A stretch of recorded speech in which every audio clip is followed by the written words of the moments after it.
জয় গুরু। ঠাকুরের চরণে আমার শতকোটি প্রণাম। আপনাদের সবাইকে রানন্দিত জয়গুরু।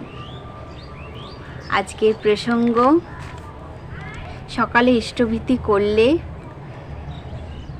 কি কাজ হয়। সকালে যদি আমরা ইষ্টভীতি করি তার তো কোনো সুফল আছে, তো সেটা কি সেটাই আমি বলবো। এখানে ঠাকুর কি বলেছেন, কি কি করতে বলেছেন সেটা আপনাদের আমি শোনাবো।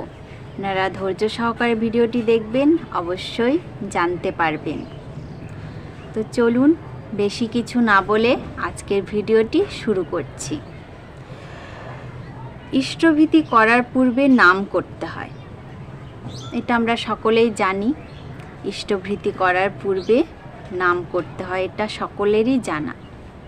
যারা যারা নাম নিয়েছেন সকলেই জানেন। আপনি কি জানেন নাম করলে কি হয়? নামের মধ্যে এমন একটি শক্তি আছে যা আপনার মন স্থির হয়, সমাধানের পথ খুঁজে পাওয়া যায়, আপনাদের জীবন চলার সঠিক পথ খুঁজে পাই। মনের মধ্যে অস্থিরতা, চঞ্চলতা ভাব ধীরে ধীরে কাটতে থাকে। নাম করলে ছেলেপুলেদের মন ভালো হয়। শ্রী শ্রী ঠাকুর নামের এক বিশেষ শক্তি সম্পর্কে আমাদের বলেছেন। ঠাকুর এরকম কথা এক ব্যক্তিকে বলেছিলেন। তো কি সেই কথা ঠাকুর বলেছেন সেটাই আমি আপনাদের বলবো। দীপ প্রক্ষেপ গ্রন্থে ৪র্থ খণ্ডে ঠাকুর বলেছেন, আবার সুবিধা হলে চলে আসবেন। হরিনন্দদা ওদের নিয়ে চলে গেলেন। পাকুর থেকে এক দাদা এসেছেন।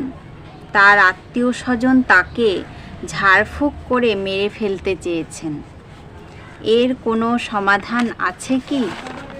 ঠাকুরের কাছে একটা প্রশ্ন, এর কি কোনো সমাধান আছে? ঠাকুর বললেন, সকালবেলা হাতে জল নিয়ে নাম করে খাস। এটা শোনার পর থেকে আমিও সকালবেলা প্রতিদিনই নাম করে জল খাই। তাহলে সারাদিন আর খারাপ করতে পারবে না। ঠাকুর বললেন, সকালবেলা হাতে জল নিয়ে নাম করে খাস, তাহলে সারাদিন আর খারাপ করতে পারবে না। তাহলে বুঝতে পারছেন ওইটুকু জলের মধ্যে কতটা শক্তি আছে। বরং যারা করতে আসবে তাদেরই খারাপ হবে। যারা আপনার ক্ষতি করতে আসবে তাদেরই উল্টে খারাপ হবে। রোজ সকালে করবে। শ্রী শ্রী ঠাকুর বললেন, তুমি নাম নিয়েছ? উক্ত দাদা বললেন, না। শ্রী শ্রী ঠাকুর বললেন, কোথাও নেওনি? উক্ত দাদা বললেন, কোথাও নেইনি। শ্রী শ্রী ঠাকুর বললেন, যাই হোক, ভগবানের নামটাম করে ওই জল খাওয়া লাগে। আর শঙ্খপুষ্পী খাওয়া ভালো। আপনারা কি জানেন শঙ্খপুষ্পী কি? শঙ্খপুষ্পী কেমন? তাহলে আমি বলে দিচ্ছি। অপরাজিতা ফুল তো আপনারা সবাই চেনেন। তো অপরাজিতা ফুল দু রকমের হয়, একটা ব্লু কালারের হয় আর একটা সাদা কালারের হয়। ওই সাদা কালারের অপরাজিতা ফুলকেই বলে শঙ্খপুষ্পী। এটা ব্রেনের পাওয়ার বাড়াতে ভীষণ কাজ করে। এই শঙ্খপুষ্পী জলে সেদ্ধ করে ওই জলটা খাওয়া ভালো। শঙ্খপুষ্পীর চা তৈরি করে খাওয়া ভালো। এমনি প্রতিদিন সকালবেলায় শঙ্খপুষ্পী চিবিয়েও খেতে পারেন, খাওয়া যায়।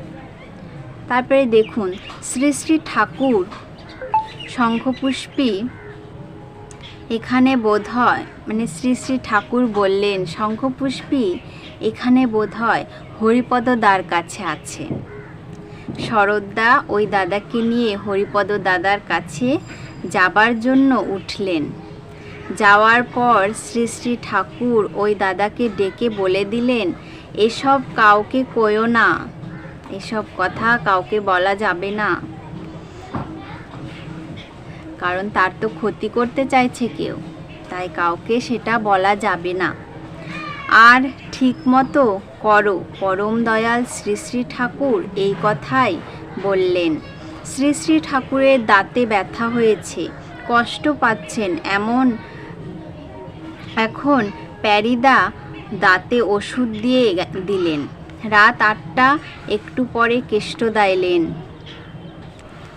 তাকে দেখিয়ে শ্রী শ্রী ঠাকুর সানন্দে বলে উঠলেন, কেষ্টদা আইছেন নাকি? বসেন। কেষ্টদা প্রণাম করে বসলেন। তাহলে বুঝতে পারলেন নাম করার কতটা ফল, কতটা মহিমা। নাম করা জল সকালবেলা খেলে আর কেউ কোনো ক্ষতি করতে পারবেন না। একবার পরম দয়াল শ্রী শ্রী ঠাকুরের কাছে এক দাদা এলেন এবং সেই দাদা নিবেদন করে বললেন, তার নাকি রাহু দৃষ্টি চলছে এবং বিভিন্ন রকম বাজে গ্রহ ক্রিয়া করছে, তার প্রভাব ওই দাদার উপর পড়েছে। পরম দয়াল শ্রী শ্রী ঠাকুর সব কিছু শুনে চরণামৃত খেতে বললেন, শস্ত্রয়নীর চরণামৃত। পরম দয়াল শ্রী শ্রী ঠাকুরের কাছে ইষ্টভৃতি করার পর ওই জল হাতে নিয়ে শস্ত্রয়নী মন্ত্র পাঠ করতে হয় এবং ওই জলটা নিয়ে কিছুক্ষণ নাম করতে হয়। তারপর তৈরি হয়ে যায় শস্ত্রয়নী চরণামৃত। কিন্তু যারা শস্ত্রয়নী ব্রত গ্রহণ করেননি তারা কিন্তু ওই জল কেবলমাত্র নাম করেই খেতে পারেন। যারা শস্ত্রয়নী মন্ত্র গ্রহণ করেননি তাদের ক্ষেত্রে উপায় আছে, তারা নাম করে জলটা খেতে পারেন। তাহলে শ্রী শ্রী ঠাকুর বললেন, শস্ত্রয়নী চরণামৃত খাওয়া যায় এবং পরিবারের সকলকে তা খাওয়ানো যায়, সকলকে দেওয়া যায়। এটা করলে খারাপ গ্রহের যে প্রভাব সেটা কেটে যায় এবং কেউ ক্ষতিও করতে পারে না। তাহলে বুঝতে পারলেন আমাদের কি করতে হবে, আমরা কি করে ভালো থাকব, কি করে সুস্থ থাকব। আমাদের শ্রী শ্রী ঠাকুর সেটা সব দিক দিয়ে আমাদের বুঝিয়ে দিয়ে গেছেন, আমাদের বলে দিয়ে গেছেন কি করলে আমরা ভালো থাকব, কি করলে আমাদের ছেলে মেয়ে ভালো থাকবে, তারা সৎ পথে চলতে পারবে, সেটাও আমাদের ঠাকুর বলে দিয়ে গেছেন। তাহলে এখন থেকে আমরা সবাই এটাই করব। সকালে উঠে নাম করার পর ইষ্টভৃতি করে জল নিয়ে সেই জলে নাম করে সেই জল আমরা খাবো। তবে সকল রকম দোষ, গ্রহ দোষ বলুন, মানুষের কুনজর বলুন, মানুষ যদি কাউকে ক্ষতি করতে চায় তাহলে সব দিক থেকে আমরা ঠিক থাকবো, কোনো ক্ষতি হবে না আমাদের। তাহলে আজ থেকে আপনারা সবাই এটাই করবেন। আজকের ভিডিওটি এই পর্যন্তই, আজকের প্রসঙ্গটি এই পর্যন্তই। আবারও আসবো আমি নতুন কোনো প্রসঙ্গ নিয়ে। সবাই ঠাকুরের কৃপায় ভালো থাকবেন, সুস্থ থাকবেন। জয় গুরু।